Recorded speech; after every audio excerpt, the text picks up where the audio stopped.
بسم اللہ الرحمن الرحیم۔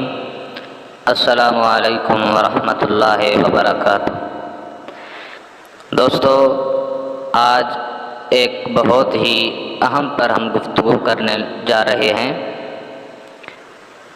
وہ یہ کہ کرونا وائرس کے متعلق طرح طرح کے نظریات پیدا ہو چکے ہیں، تو ہم یہ سمجھنا چاہتے ہیں کہ اس کی اصل حقیقت کیا ہے۔ تو اس کی ساری حقیقت ایک تحریر میں میرے پاس آئی، میرے واٹس ایپ پہ، تو میں نے چاہا کہ اس کو ایک ویڈیو کی صورت میں، ایک بیان کی صورت میں آپ کے سامنے پیش کیا جا سکے۔ تو وہ تحریر آپ پڑھ بھی سکتے ہیں اور آپ اس تحریر کو سن بھی سکتے ہیں، اور اپنے دل و دماغ میں بٹھا لیں کہ ہمارے خلاف کیا کچھ ہو رہا ہے، اور خدا را اپنا ایمان بچائیں، اور یہ کرونا کا ڈرامہ جو رچایا جا رہا ہے اس کو بھول جائیں اور اپنے ایمان کو محفوظ کریں۔ تو شروع کرتے ہیں اپنا موضوع۔ طرف دنیا کی سب سے بڑی سازش بے نقاب، یہ آر ایس ایس کی تحقیق ہے۔ دوستو، یہ منصوبہ اسرائیل میں تیار کیا گیا، جس میں امریکہ، برطانیہ اور بھارت کے بڑے بڑے سازشی دماغ شریک ہوئے، اور بعض سعودی ذرائع کے مطابق ان میں ایرانی خفیہ حکام اور قادیانیوں کے نمائندے بھی شامل تھے۔ روس اور چین کو شامل نہیں کیا گیا، کیونکہ ان کے بعض مسلمان ملکوں سے قریبی تعلقات ہیں، اور یہ سازش تو ہے ہی مسلمانوں کے خلاف۔ منصوبے کے بلو پرنٹ کے مطابق پوری دنیا کا میڈیا چونکہ یہودیوں کے قبضے میں ہے، اس لیے اسے ایک جھوٹ موٹ کے وائرس کا پروپیگنڈا کرنے کی ذمہ داری دی گئی ہے۔ امریکہ یا اسرائیل پر کوئی شک نہ کرے، اس لیے اس کا آغاز چین سے کیا گیا۔ چین کی مرکزی حکومت کو اس معاملے سے بے خبر رکھتے ہوئے ووہان کے مقامی انتظامیہ کو کروڑوں ڈالر دے کر خریدا گیا، جبکہ اسپتالوں کے ڈاکٹروں کو بھی بھاری رشوت دی گئی۔ انہوں نے شور مچایا کہ ان کے شہر میں ایک وائرس پھیل گیا ہے جو ہلاکت خیز ہے۔ چین کی بھولی بھالی مرکزی حکومت اسے حقیقت سمجھی اور لاک ڈاؤن لگا دیا۔ اب نہ کوئی شہر میں آ سکتا تھا، نہ جا سکتا تھا۔ ووہان کے ڈاکٹروں نے ہر بیماری کے مریض کو مار کے کہنا شروع کر دیا کہ سینکڑوں مر گئے، ہزاروں مر گئے۔ حد یہ کہ معمولی نزلہ زکام کے مریضوں کو بھی زبردستی وینٹیلیٹر لگا کر مارا گیا۔ چین کے دوسرے شہروں میں بھی یہودیوں کے ایجنٹ ڈاکٹروں نے یہی کہہ کر کافی لوگوں کی جان لے لی۔ اسی کے ساتھ یورپ اور امریکہ کے میڈیا نے جھوٹی خبریں دینا شروع کر دیں کہ چین سے آنے والوں نے ان کے ملک میں وائرس پھیلا دیا۔ اتنی دیر میں چین کی انٹیلیجنس نے حقیقت کا سراغ لگایا اور ووہان کی انتظامیہ اور اسپتالوں کی کالی بھیڑوں کو گرفتار کر لیا۔ ان سب کو سزائے موت دی گئی اور شہر کھول دیا۔ آپ دیکھ سکتے ہیں کہ اس کے بعد سے چین میں نہ کوئی مریض سامنے آ رہا ہے اور نہ ہی کوئی شخص مر رہا ہے۔ لیکن مغرب کو جو موقع چاہیے تھا وہ مل چکا تھا۔ امریکہ اور یورپ کے ملکوں نے لاک ڈاؤن کر دیا اور روزانہ بڑھا چڑھا کر مریضوں اور اموات کا ڈیٹا دینا شروع کر دیا۔ اب لاک ڈاؤن ہے تو بھلا کون اسپتال جا کر دیکھے کہ کوئی بیمار آ بھی رہا ہے یا نہیں، کوئی مر بھی رہا ہے یا نہیں۔ اگر حقیقتاً ایسے ہے بھی تو ایک ڈرامے بازی ہے۔ ہم سب جانتے ہیں کہ پوری دنیا کے کاروبار پر ہنود و یہود کا قبضہ ہے۔ دنیا کے سارے ارب پتی کون ہیں؟ بل گیٹس جیسے یہودی ہیں یا انیل امبانی جیسے ہندو ہیں؟ فیس بک کا مالک یہودی ہے۔ یہ سب خوب پروپیگنڈا کر رہے ہیں۔ قادیانی قدم بقدم پر ان کا ساتھ دے رہے ہیں۔ تمام ایئر لائنز کو اربوں ڈالر دے کر خاموش کروایا گیا ہے اور کہا گیا ہے کہ تمہارا نقصان پورا کر دیں گے، پس پروازیں بند کر دو۔ امریکہ اور یورپ کے دفاتر اور کاروباری مراکز بند ہیں، لیکن ہم جانتے ہیں کہ وہاں حکومتیں اپنے عوام کو گھر بیٹھے تنخواہیں دے رہی ہیں۔ کیوں؟ کیونکہ انہیں یہودی اربوں ڈالر دے رہے ہیں۔ متاثر کون ہو رہے ہیں؟ جنوبی امریکہ اور افریقہ کے غریب ملک اور مسلمان متاثر ہو رہے ہیں۔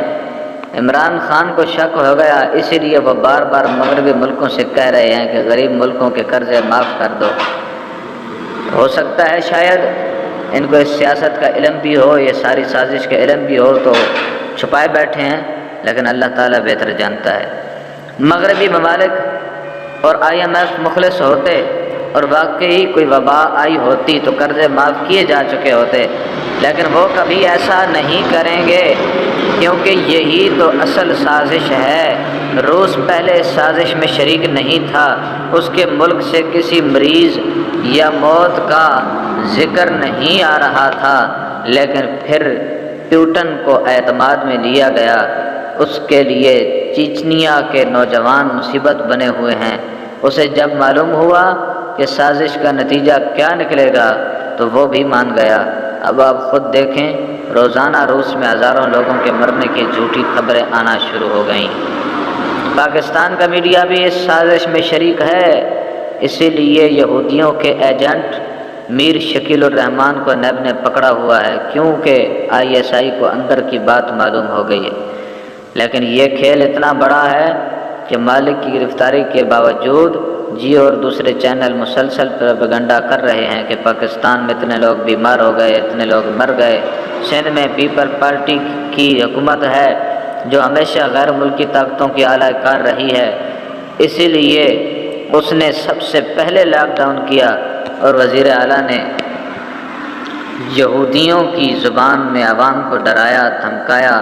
پاکستان کی بے بس حکومت سب کھیل دیکھ رہی ہے اور مجبور ہے۔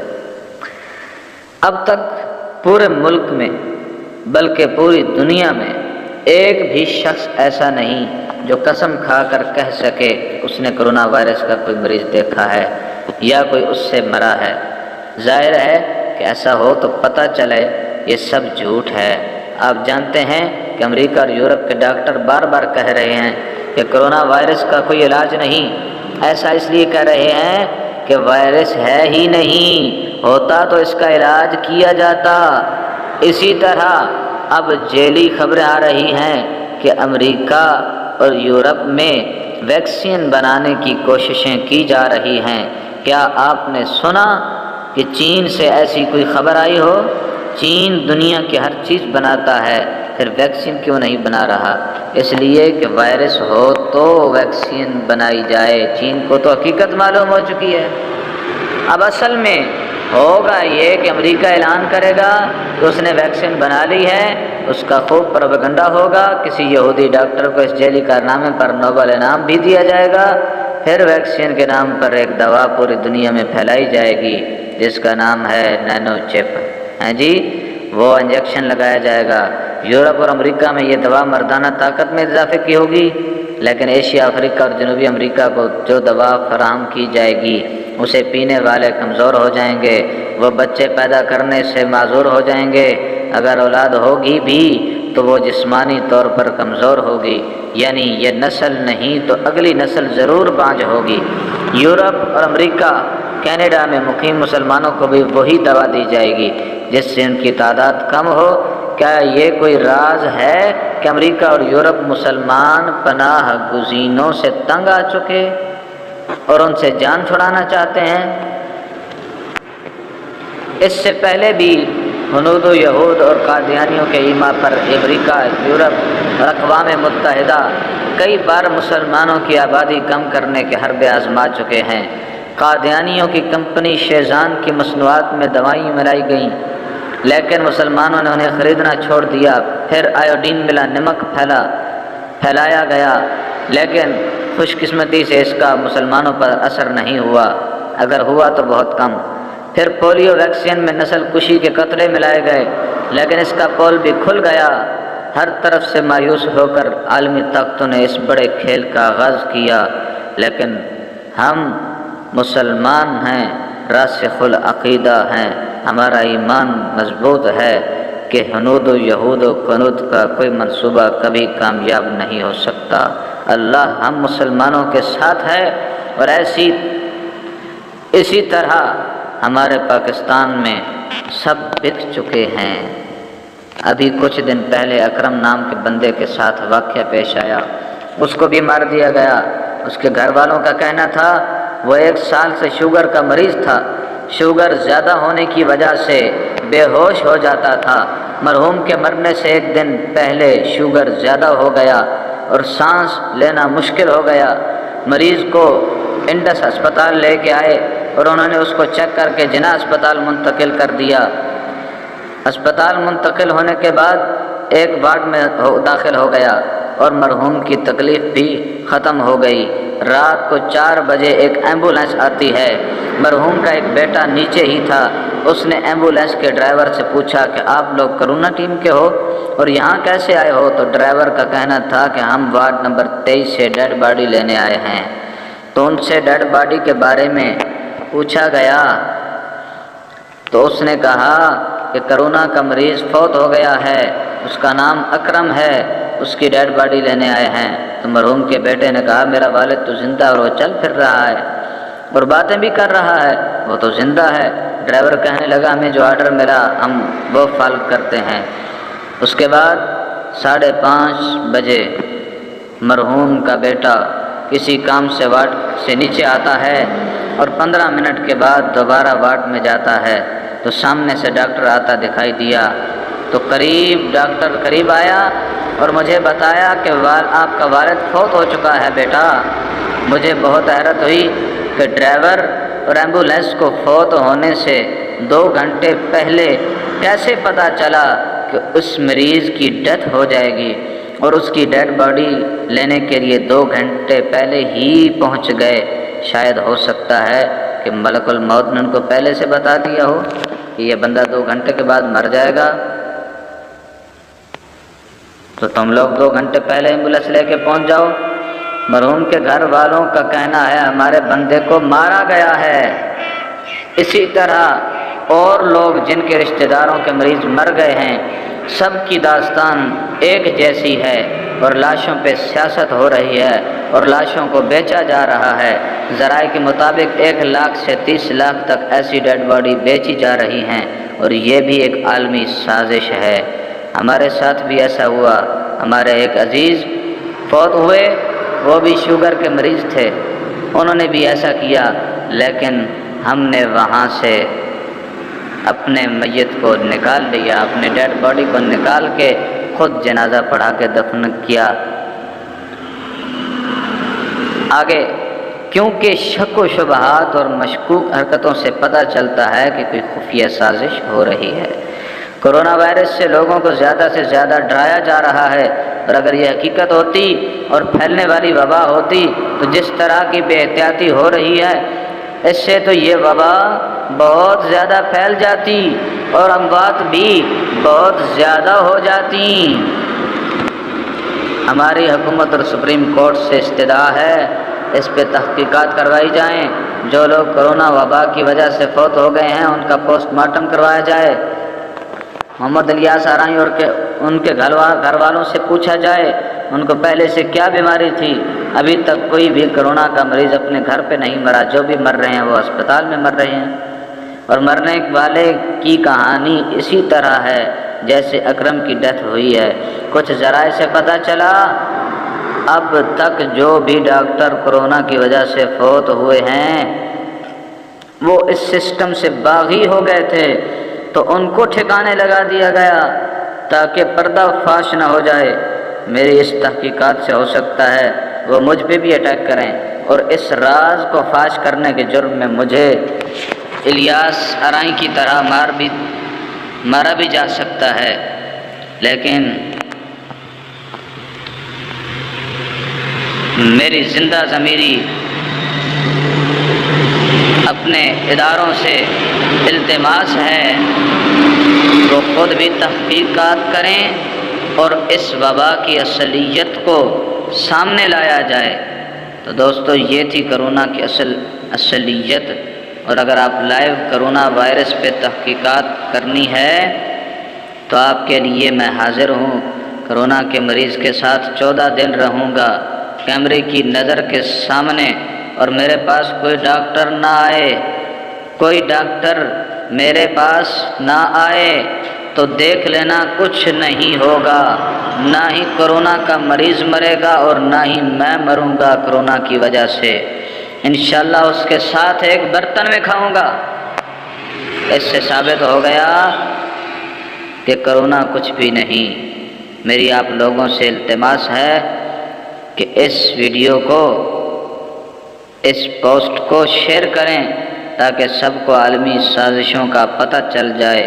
یہ ایک عالمی سازش ہے جو کہ صرف اور صرف مسلمانوں کے خلاف ہے، اور یہودی اس کی ویکسین بنا کے مسلمانوں کے خلاف استعمال کر رہے ہیں، اور ہر ایک پہ لازم ہوگا کہ وہ کرونا ٹیسٹ کروائیں اور وہ ویکسین کروائیں جو مسلمانوں کے خلاف بنائی جائے گی۔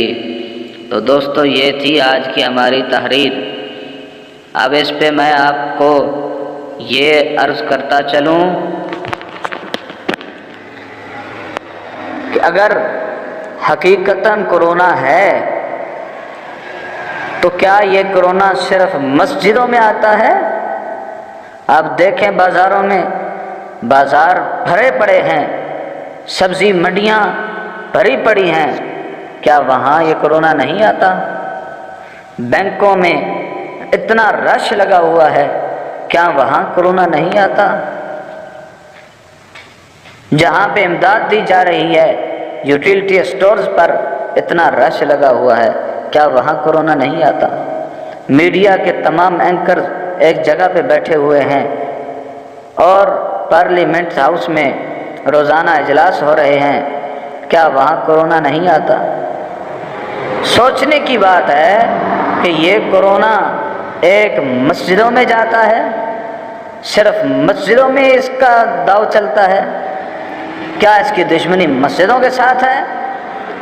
اس بات سے یہ معلوم ہوتا ہے کہ یہ سراسر اسلام کے خلاف اور مسلمانوں کے خلاف ایک سازش ہے۔ اور یہ جو کہا گیا کہ وقفوں پہ وقفہ رکھ کے 3 فٹ کا فاصلہ رکھ کے نماز پڑھیں، اس سے تو نماز بھی نہیں ہوتی، اور ہمارے علماء کو پیسے دے کر ان کو خریدا گیا، انہوں نے فتوے دے دیے کہ طبی عارضہ ہے۔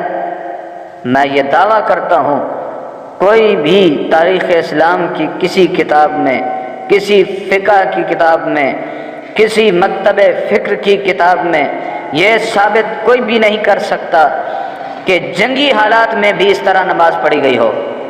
جب جنگی حالات سنگین ترین حالات ہوتے ہیں، ان حالات میں اگر اس طرح نماز نہیں پڑھی گئی تو یہ آج یہ کیوں طبی عارضہ سامنے آ گیا؟ تو معلوم ہوا کہ یہ سب یہودیوں کی سازشیں ہیں اور مسلمانوں کی عبادتیں برباد کرنا چاہتے ہیں۔ پہلے ہم مسلمانوں کی نسلوں کو برباد کرنے کی کوشش کر رہے ہیں، اب مسلمانوں کی جو 2-4 عبادتیں رہ گئی ہیں اب ان عبادتوں کو برباد کرنا چاہتے ہیں۔ تو دوستو ان کی سازشوں کو سمجھیں، اگر آپ نہیں سمجھیں گے تو ان کے منصوبوں میں مبتلا ہو جائیں گے، ان کی سازشوں میں مبتلا ہو جائیں گے اور آپ پریشان ہوں گے، پھر آپ کہیں گے کہ کاش کہ ہم نے کسی کی مان لی ہوتی۔ تو دوستو میں نے آپ تک اپنا پیغام پہنچا دیا ہے، اب آپ عمل کریں نہ کریں، سمجھیں نہ سمجھیں، آپ کی مرضی۔ آپ میرا یہ پیغام پوری دنیا تک پہنچائیں اور اس پیغام کو زیادہ سے زیادہ پھیلائیں تاکہ مسلمانوں کو یہودیوں کی سازشوں کا پتہ چل جائے۔ میرا کام تھا بیان کرنا اور آپ کا کام ہے آگے پھیلانا۔